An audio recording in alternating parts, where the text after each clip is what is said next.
They thought she was just a contractor old, quiet, forgettable. So when 3 junior soldiers decided to humiliate her in front of the entire motor pool, no one stopped them. They ordered her to strip off her protective gear. She didn't argue. She obeyed, and when she turned around, the bay went silent. A tattoo down her spine, black, brutal, unmistakable, froze a 4-star general in his tracks, because he knew what it meant. He'd signed off on the mission that killed her, or so he thought. What happened next rewrote the rules across military bases worldwide. Subscribe now, because some stories aren't just unforgettable, they change everything. The Mojave didn't offer shade, not at Camp Halberd. The heat didn't just settle, it smothered, pressed down until even breath felt like a burden. Concrete shimmered beneath the weight of the sun, and the air tasted like dust, diesel, and scorched metal. Inside Motor Pool Bay 2, tools clanged, air compressors hissed, and voices bounced off corrugated walls warped by decades of heat and wear. It was the kind of place where orders got barked, not explained. Where sweat was currency, and new faces got noticed. Arden Voss stepped through the chain-link gate with a clipboard tucked under one arm and a battered steel inspection case in the other. She didn't walk like she was reporting in. She walked like she'd been here before years ago, in some version of this bay, this sun, these stairs. Her coveralls were bleached by sun and time, boots scuffed flat at the heel, laces double-knotted the old way. Her hair clipped short, practical had gone silver at the edges, and she moved like she didn't care who was watching. The private at the gate barely looked at her credentials, didn't even glance at the authorization stamp, just waved her through with a distracted nod and a muttered, "Civilian contractor," but she caught it. The tone, the dismissiveness, she always caught that. Near the Humvee racks, a small group of soldiers watched her approach, young, freshly pressed, faces not yet hardened by nights without sleep, or the sickening realization that armor doesn't always hold. One of them, Dunnelbode the nearest, nodded toward her, probably here to audit lug nuts. Laughter, the kind that always came too easy in groups, too slow to stop when things turned serious. She crouched beside the first up-armored MRAP, opened her case, and ran a gloved hand along the underplating, fingers tapping bolts, brushing weld seams, listening more than looking. Efficient. Professional. But that just made them madder. She wasn't playing along. I wasn't laughing, wasn't explaining herself. That's when Dunn stepped forward, arms folded tight across his chest. "Hey, ma'am. We've got new protocols now. Security updates. You'll need to confirm you're not carrying any unauthorized electronics or devices." She looked up, blinked once. "This is a hull integrity inspection, not avionics." "Doesn't matter. Need you to comply." Kessler grinned behind him. Hoyt raised his phone, pretending to check the time. Someone muttered something crude under their breath. No one stopped it. And Arden Voss, who had once walked out of a city where her team didn't make it, stood up slowly, dusted off her gloves, and said nothing. Not yet. The heat inside the bay thickened, not from the desert, but from the weight of something else, something shifting. The kind of tension people recognize too late, when there's already a line on the ground and someone's about to step over it. Dunn circled to her left, thumb tucked in his belt like it made him look more in control. "We've got to be thorough. New command policy on unauthorized devices. External contractors get the same scrutiny as everyone else." His tone carried a grin, even his face didn't bother with. Kessler flanked her other side, arms crossed, eyes sweeping her gear like he'd spot some hidden transmitter. "Reg says full visual clearance of electronic hotspots," he added. "That includes body, worn locations." Hoyt leaned back against the vehicle frame, phone in hand, screen tilted low. He hadn't opened the camera app yet, but the posture was enough. The signal was clear. Someone was waiting for a show. Around them, the hum of work slowed. Not stopped, just dulled. Wrenches paused mid-turn. Boots scuffed to slower rhythms. A few mechanics stole glances, then looked away, pretending to read checklists or inspect tires. No one intervened. Not yet. Arden closed her inspection case. Calmly. Quietly. She turned and faced the three men. Her expression, unreadable. "You're requesting I remove protective gear," she said. In front of an open bay, surrounded by unsecured personnel. "Not requesting," Dunn replied too fast. "Requiring. That's standard now." She looked at him, really looked, long enough that the flush rose in his neck. Then, with her voice steady as poured steel, "Is this your final instruction?" None of them hesitated. They thought she was bluffing, that she'd get flustered, that she'd storm off or escalate to command and they'd get a slap on the wrist for pushing boundaries. "Yes," Dunn said. "Final." Arden nodded once. No emotion. No pause.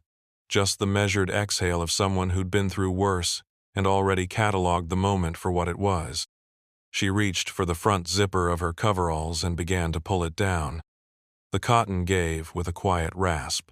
Her undershirt was gray, standard issue. Sweat darkened at the collar. She peeled the sleeves down to her waist and tied them there, revealing lean arms dusted with sun and scars, her posture unshaken.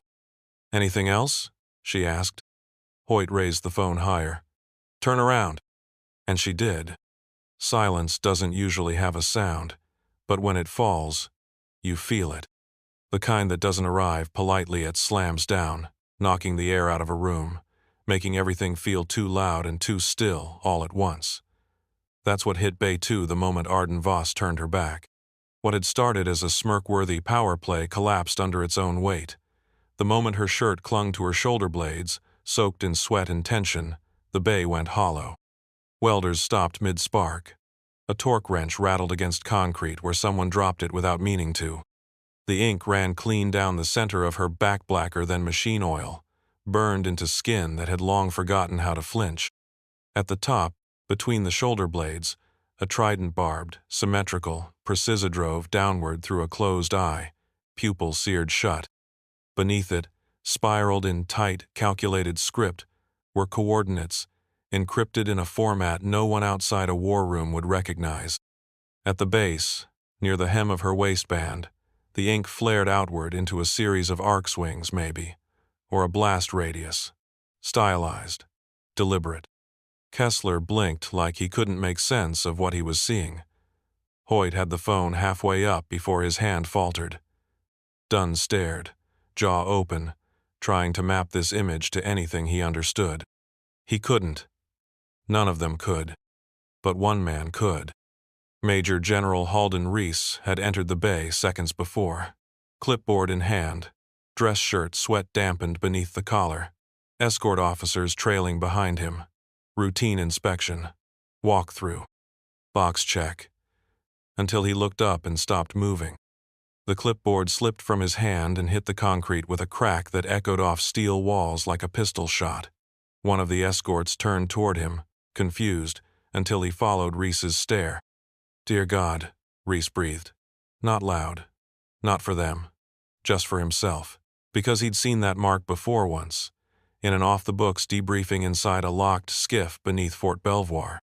The last image pulled from a shattered helmet cam before it was wiped.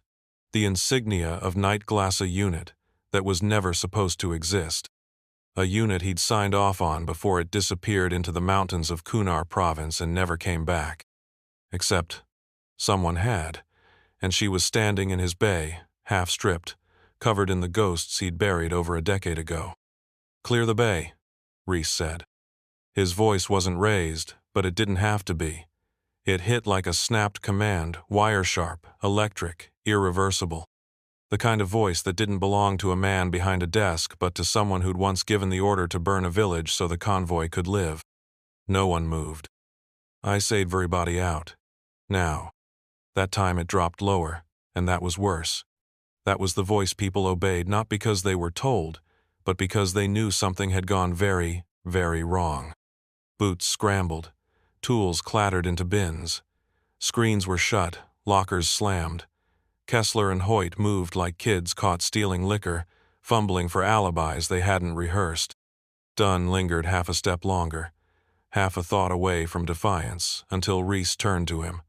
eyes like twin rifle barrels. "Do you know what you're looking at?" Reese asked. Dunn swallowed. "Sir." "Because I do." That shut him down. Whatever bravado had brought him this far melted clean off. He turned and followed the others, disappearing into the blinding heat outside the hangar. The last one out was Hoyt, who looked back over his shoulder only to be met with a curt order from the colonel. "Delete it. Now." The phone shook in his hands as he complied. Video gone. Trace cleared. Like it never happened. And still, Arden hadn't moved. She stood in the center of the bay like she'd been rooted there, hands at her sides, bare to the shoulder blades, her gray shirt thin and soaked, clinging to ink and scars and silence. She didn't hide herself, didn't fold inward or reach for modesty. She waited not for permission, but for the moment to pass. When it did, she pulled her sleeves back on, zipped the coveralls in one slow, unbothered motion, and retied the sleeves at her waist. No dramatics, no fury. Just a quiet efficiency born from places where panic got people killed. Reese stepped closer, slow, as if approaching something sacred or dangerous or both. He looked at her face, older now but unmistakable, and then he said the name that hadn't been spoken aloud in over a decade. "You weren't supposed to survive Cop Damascus." She looked at him once. That was enough. She didn't need to answer, because the tattoo already had. The bay stayed empty long after the shouting stopped. Someone dragged a tarp across the opening. Someone else posted an MP outside with no explanation, just a radio and orders not to let anyone in unless they outranked the colonel. The kind of quiet lockdown that doesn't get logged in daily reports. Not yet. Not until someone up the chain decides what version of the truth gets to exist.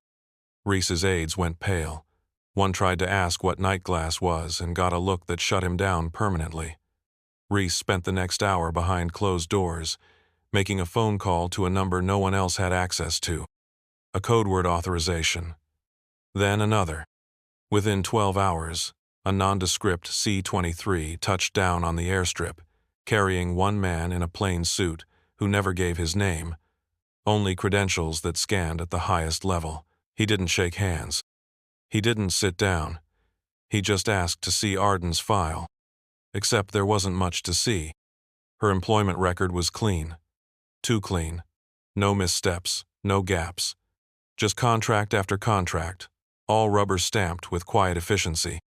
But the deeper the advisor looked, the more things didn't make sense. The origin clearance code was obsolete. The signature authorization came from an office that had been shut down in 2013. And the reference contact? Dead. Buried. 2 years ago. Her file didn't just raise questions. It was a warning written in silence. But Arden didn't wait to be asked. She didn't stand outside an office hoping for an apology that wouldn't come. She was back under the MRAP the next morning. Sleeves rolled, headlamp clipped to her collar, inspecting weld lines with a grease pencil in one hand and a depth gauge in the other. She worked like nothing had changed, because for her, it hadn't. A cracked weld was still a threat, a misaligned brace still needed fixing, and the soldiers who'd mocked her, they weren't even worth the memory. She'd been in rooms with blood on the walls and had to finish the mission anyway. This was noise. This was nothing. Let them chase their paperwork and cover their bases. She had work to do. Colonel Morrow didn't spook easily. 27 years in uniform had taught him which ghosts were real and which were just bad intel passed through too many hands. But the moment he opened Arden Voss's personnel file, something in his gut tightened. The document wasn't long 4 screens of routine assignment logs, contract summaries, and evaluation notes. All clean, all forgettable. But Morrow had seen enough backfilled files to recognize a forgery done with government-level precision. It was too neat, too structured. It told you everything except who she actually was. And then there was the note at the bottom, buried below the contract authorizations, beneath the security compliance verifications and risk assessments. A single red-line entry flagged with a 4-digit clearance prefix no one had used in over a decade. Former identity restricted under Joint Directive 330, Ghost. Not to be engaged without executive clearance. He leaned back in his chair and stared at the screen, the room suddenly colder. He ran the designation through the base's access system. No hits. Not even a ghost record.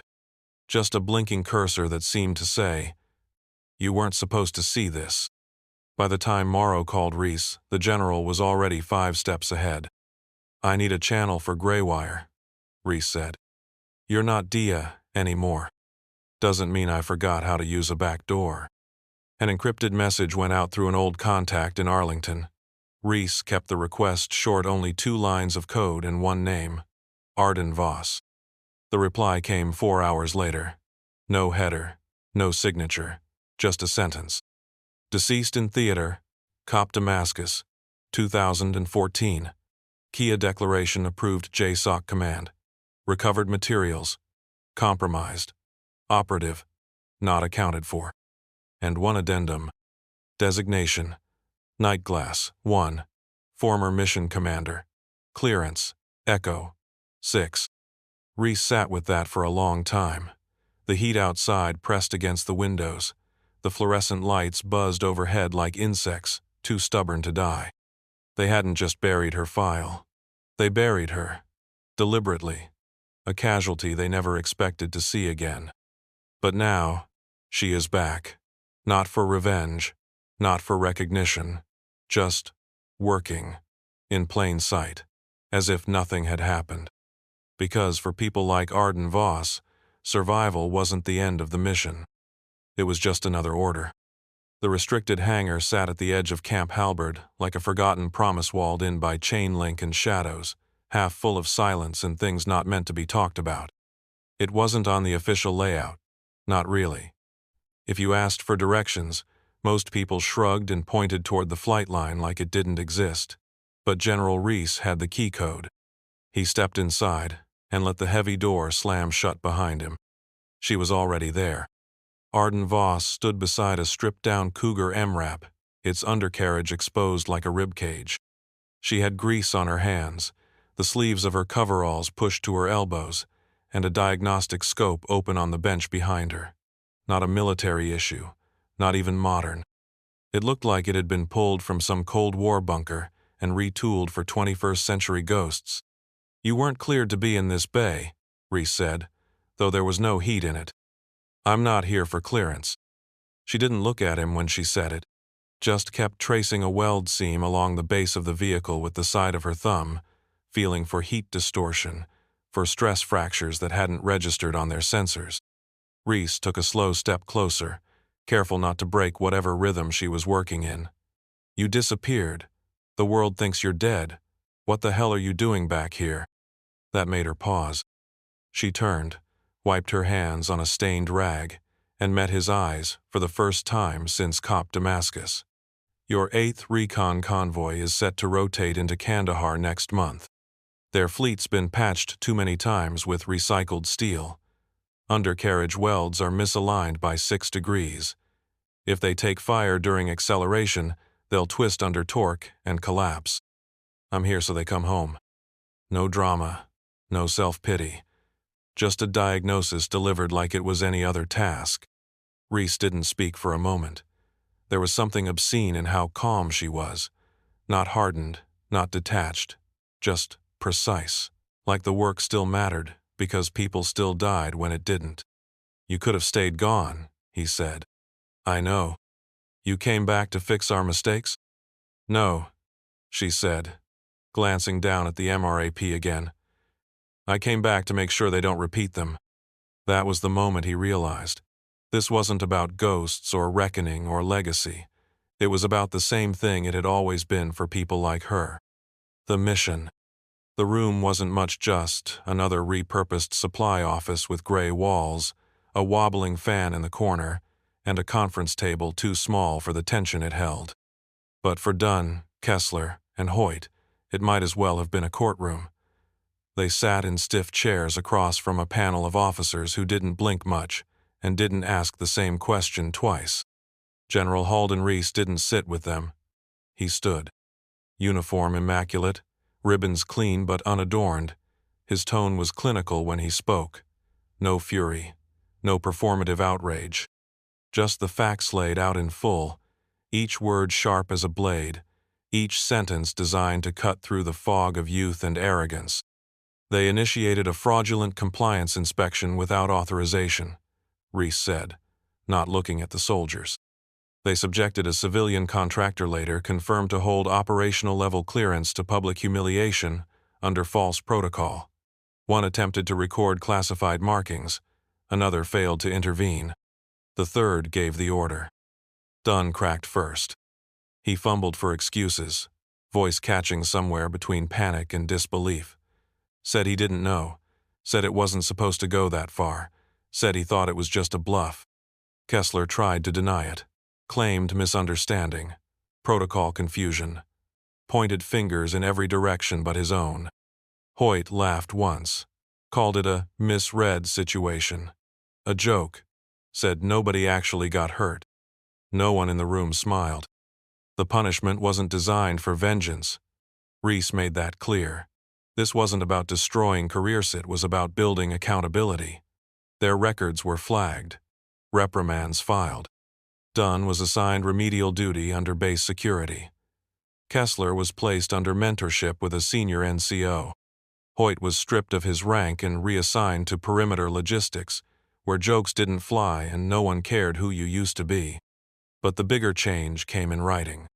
By week's end, Reese issued Directive H-11, a formal policy mandating respectful engagement with any contractor or civilian, flagged under shadow clearance designations. Mandatory training followed.